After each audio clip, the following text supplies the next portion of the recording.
Don't take your frustrations out on me if you can't control your man. Get it together. Danger!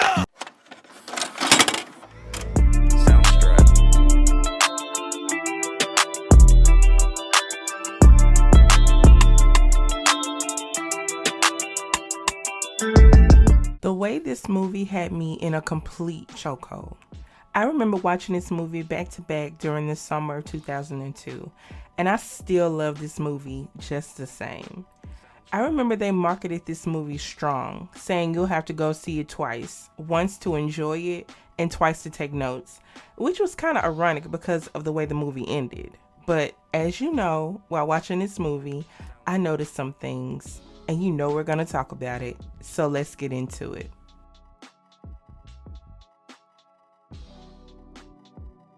So the movie starts off with narration. We get a breaking of the fourth wall too, all the things. Gotta love the early 2000s. We meet Shantae, one of our main characters. She's just getting off the phone with her friend Karen, who is currently going through some man trouble. She goes on to mention how every time the weather warms up, men go to acting up. And apparently this is the time of the year where Shantae's special set of skills come in handy for her girls. Let me say that Vivica looks so good here, and her makeup, listen, I don't know who was responsible for these looks on set, but they did their thing with every one of the ladies.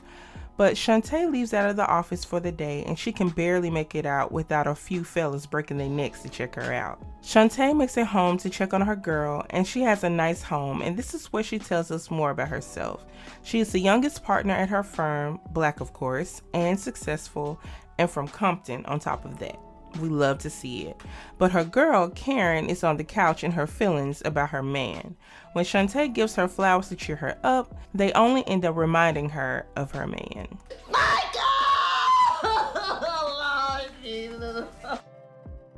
Apparently, Karen is just as successful as Shantae and somehow fell for this guy. Like I said before, I really wish Bobby Brown would have kept himself together enough to really pursue acting. He was great in this as well, but Michael was spitting mad game.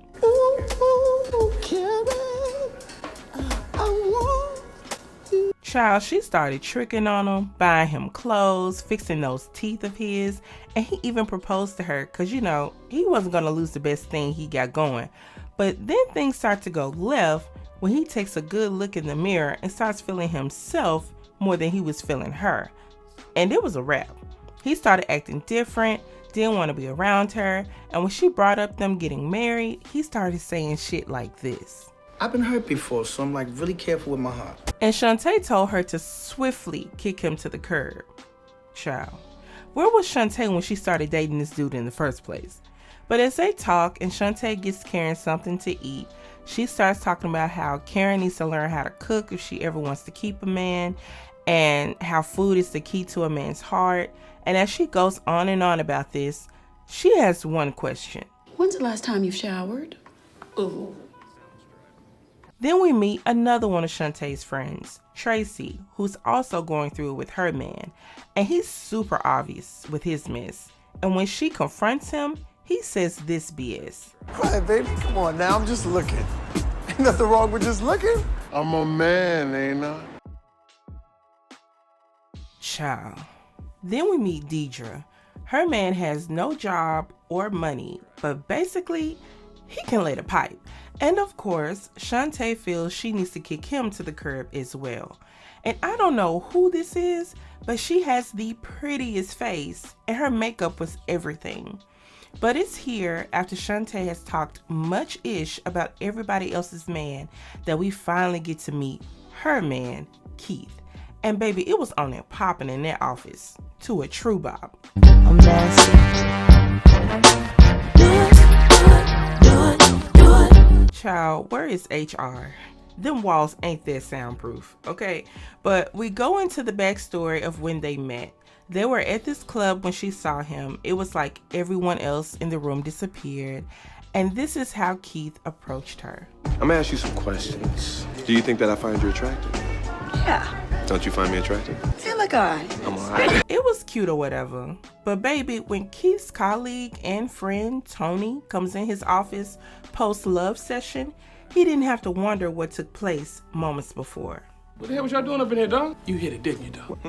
Oh, you's a dog! Wait, hey, did I say I... And then, of course, we meet Shantae's nemesis, Connie, played by Gabrielle Union, who again plays the same damn character. And very well, I might add. But Connie is the office tramp, skeezer, and scallywag. And her and that ponytail are always plotting on somebody's man.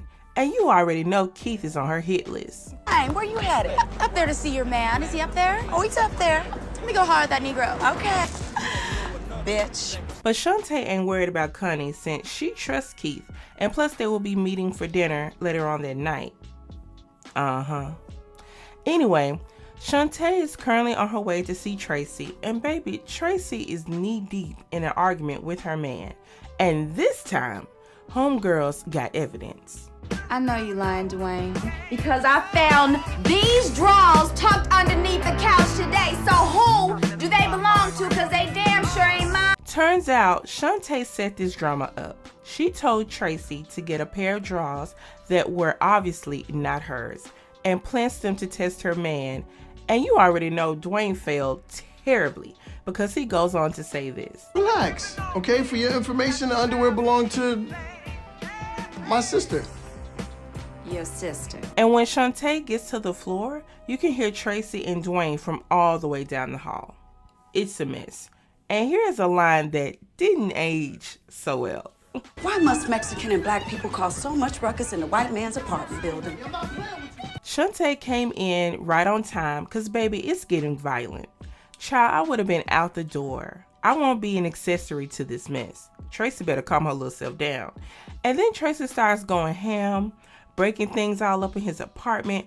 I mean, tearing his place up, leading Shantae to offer a little advice to the men watching. Why do men let women come over their house and break up all this shit and then go home? Go over her house, so when she gets mad, she can bust up all of her shit and then you can go home. And after all this, Shantae schools us on how there's always signs before a man cheats. Turns out, I'm working late is the #1 excuse. We then fast forward to all the girls getting together over Shantae's house, drinking before they head out. Tracy, Deidre, and Karen all take turns talking about their no good men.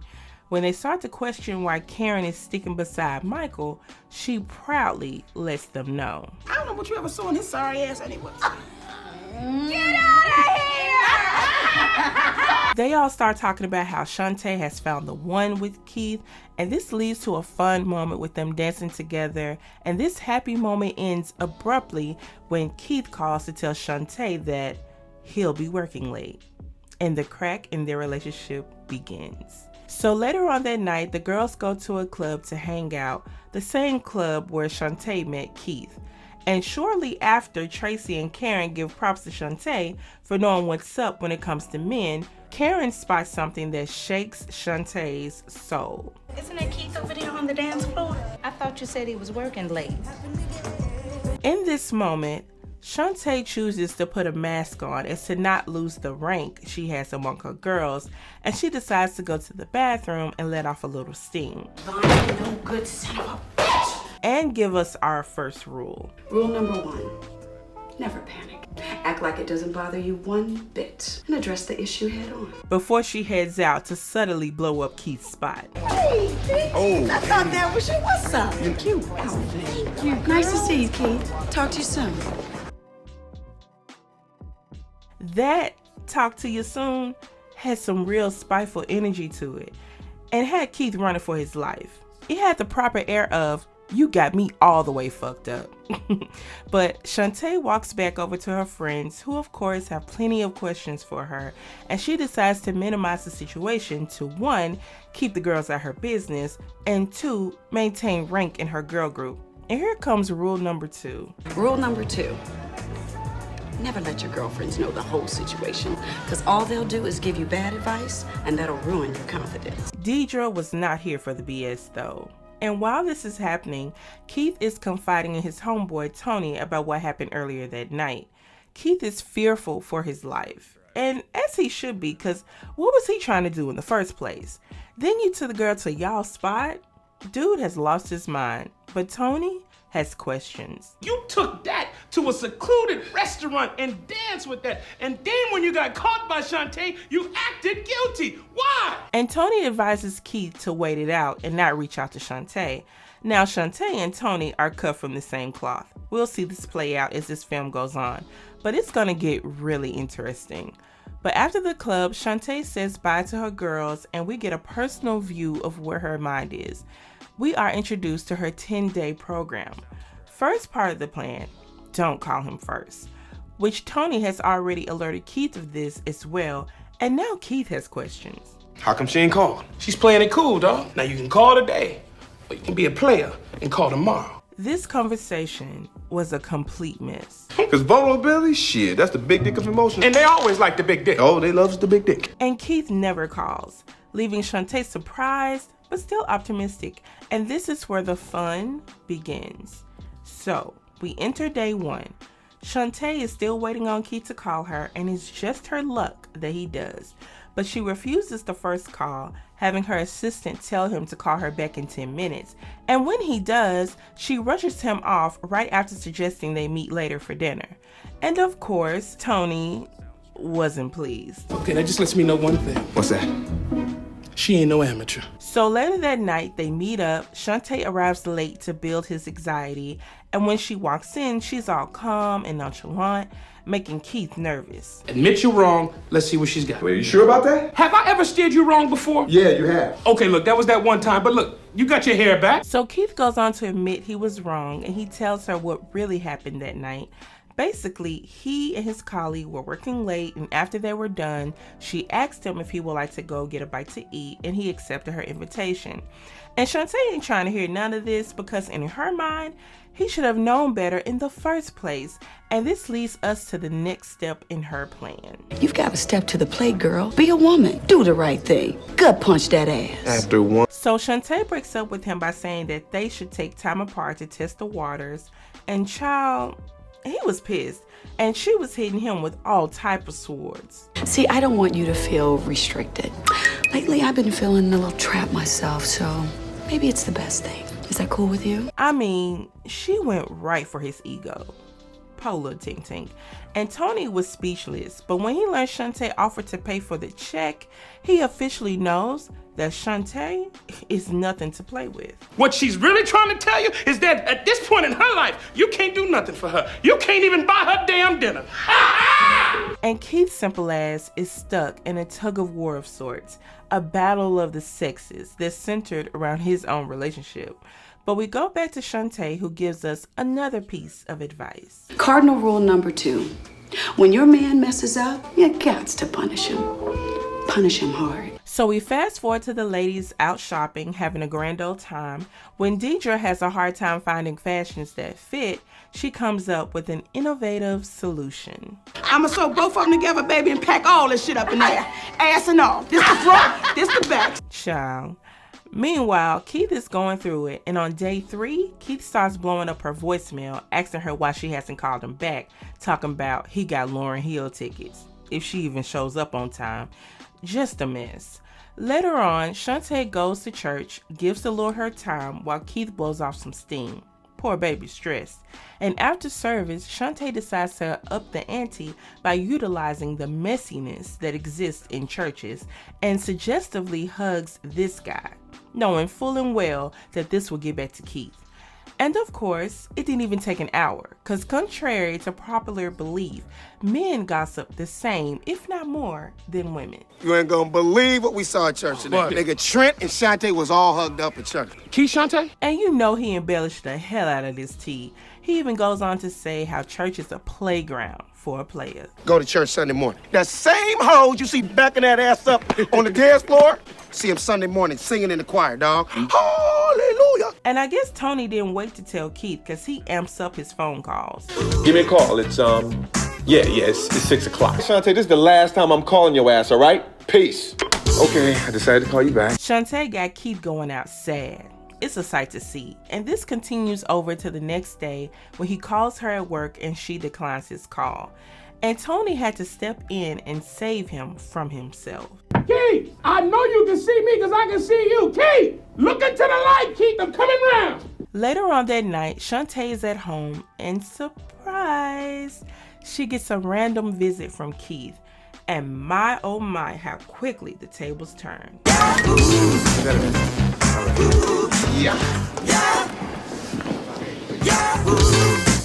So apparently, Keith came over Shantae's house looking all good and acting all smooth. Gave her that Denzel eye thing. Then a little of that LL lip action.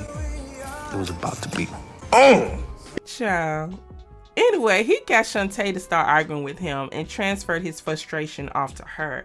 So for Keith, the ball is now in his court. Now Shantae is out here looking all sad and stressed out on to day 4. And since Keith has the power now, Shantae pulls out her black book and offers us another bit of advice. Because while you're sitting home thinking about him, you better believe he's having a good time not thinking about you. And this proves to be true because Keith is out with Tony getting his whole life with Connie's slow ass. She's busy trying to take advantage of him on the dance floor. I mean, this broad is ruthless. No shame at all. He has to escape off the dance floor to get away from her touchy ass, and it's made evident that he's still all about Shantae, but Tony's desperately trying to get him to cross over to whoredom. She's shaking the ass for you right now, saying, Keith, come eat me. Keith, come eat me. You need to put it on your chin, dog. Tony's clearly a very bad influence. Meanwhile, Shantae is really regretting opening up that black book. The range of men she even considered was tragic. We fast forward to Shantae hanging out with her girls, and it turns out Shantae's advice actually worked for her girl Karen, who has gotten the marriage proposal she wanted from old boy Michael. And Shantae tries to be happy for her, but she's too consumed with her own drama with Keith. But no worries, according to her plan, they should be back on track to make up soon. So she goes to get her some lingerie, gets her hair and nails done, and finds a nice outfit to seduce Keith right back into submission. So Shantae decides to do a little pop-up of her own. She drops by Keith's house to drop off some of his things and get closure. When she tries to give him his things and leave, of course, he calls her back in and they start doing what they do best. And before that one boot starts to knock, she makes it seem like she has to go, leaving him wanting more. After this, Keith has had it and doesn't really want to keep these games going between him and Shantae. He wants to wave the white flag and get his girl back. But of course, Tony is not going. She beginning to piss me off. Piss you off. See, you still think this about you, huh? Oh, it's not about me. Oh, no, dog. This is way bigger than you. Tony starts going on about how Keith owes it to all the men around the world to not give in to Shantae. Why? Just why? Again, such a bad influence. But, like, why Keith couldn't think for himself anyway? See, I don't know about him. He seems a little weak-minded to me. But anyway, we fast forward to Shantae hanging out with her girls again, and they're talking about how Karen got her man back in line. Turning point was actually on day 7. I went over to his house, left him in the bed with a hard on. Yeah. I don't know if I could have did that. Ciao. So after their lunch, Tracy asks Shantae, what if there's another girl over when you try to do a pop-up? And Karen answers by saying the key is knowing your man's sex cycle and catching him right before he thinks about sleeping with another girl. Random thought, Karen's hair is peak 2000s. I'm pretty sure I wore my hair like this in high school once or twice. But it turns out we get this info for a reason. Wait for it. So Shantae heads off to the office just knowing that this weekend her and Keith will be doing some making up, but her boss curves her plans by announcing an urgent project that needs her attention that weekend. So, turns out this was the same time that Connie invited Keith to a work event, and of course Tony was there to coerce Keith's weak-minded ass to accept her invitation. And this time, Keith listens to him. So we fast forward to Shantae's work event. She even invited her friends to it and had to immediately remind them that this was a work function and to not embarrass her. And look at Lala, pre-Carmelo. But Shantae gets the shock of her life when she sees Keith and Connie walk up to her and pay her dust. And she wasted no time trying to figure out what was going on. Keith, what are you doing here with Connie? Yeah, I mean, you said test the waters, right? Let's just say, yeah, brother's swimming tonight. Guess Shantae missed that sex cycle. And then he spits this familiar line. It's time for me to explore my options. Option number 1. And you know Shantae was not going for that. So Shantae pulls Connie off to the side to figure out some things. Connie, what are you doing here with Keith? You know he's my man. Well, if he's your man, he's certainly not acting like it. And then Connie really grinds her heels in. Keith is here with me because he wants to be here with me. I didn't force him. I'm not twisting his arm. Don't take your frustrations out on me if you can't control your man. And Shantae had to let out her inner Compton. Know this trick-ass bitch. Didn't I just go there? I don't like this bitch. Nah, it was a fake out. But when we rewind and get the true moment, this scene is still really hilarious. Don't take your frustrations out on me if you can't control your man. Get it together.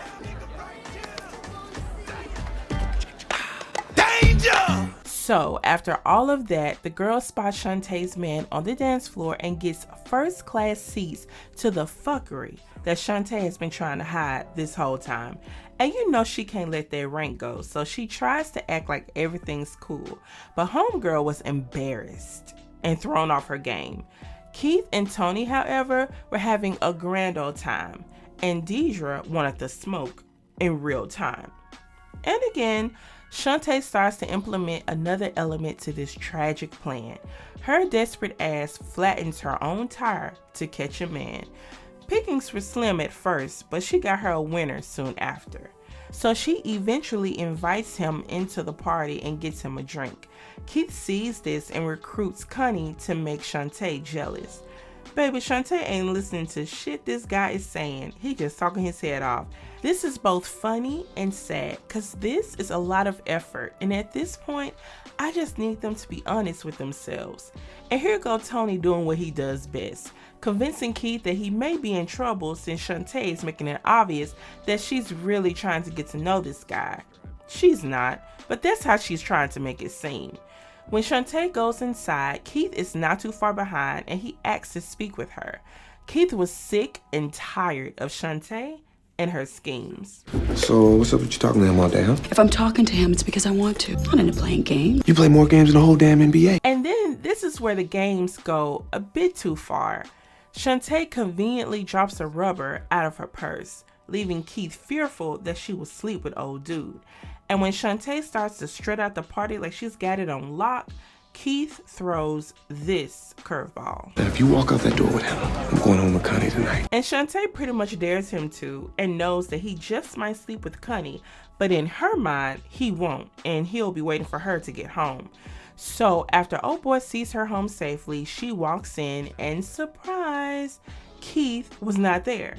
And unless he parked in the garage, she should have known this already.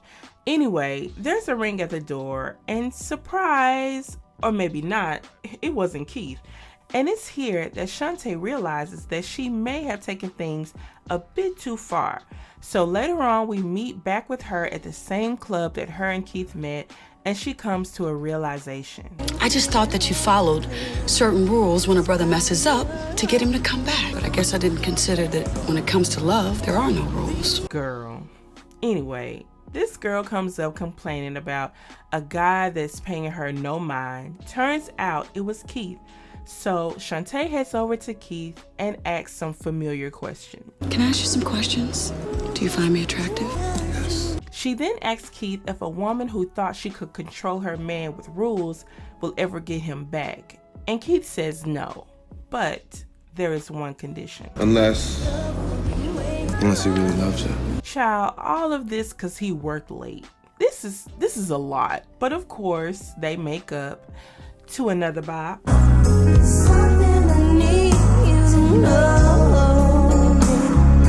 Love will be waiting at home. And this is pretty much the end of the movie. And here are my final thoughts. Now, this was a lot. I mean, damn. First of all of this started because Keith's sneaky ass snuck off to get a bite to eat with a colleague after telling Shantae he was working late. And when she confronted him, he ran out the club like he was guilty. Granted, because Shantae had him spooked, but really, what the hell was he doing there at their spot anyway? Just stupid. But back to Shantae for a second. Shantae was the been there, done that, now I know better friend who felt like she knew it all when it came to men, love, and relationships.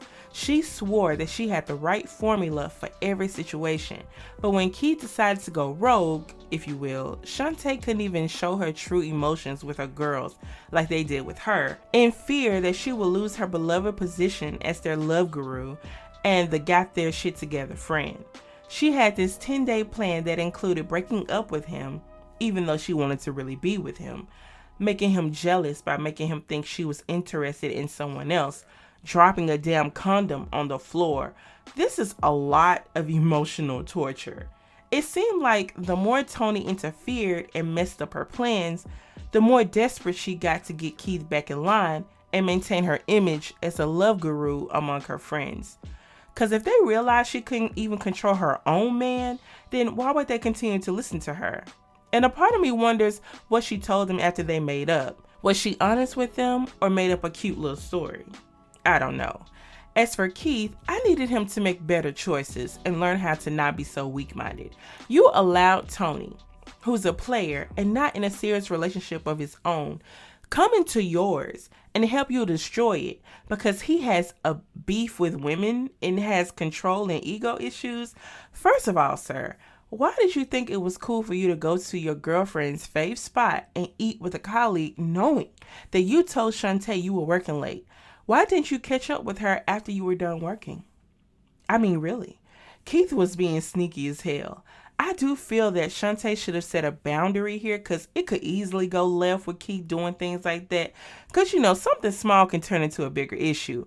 But a 10-day program, emotionally damaging, and Keith and Tony were taking her through it. And honestly, if Tony hadn't interfered, Keith would have been putting in her hands. And I guess Tony was to Keith what Shantae was to her homegirls. And why the hell did Karen stay with Michael? I really hope she got a prenup, because girl. But anyway, that's it for this review. Please comment, like, and subscribe if you haven't already. And thanks for watching, you guys. See you next time. Bye.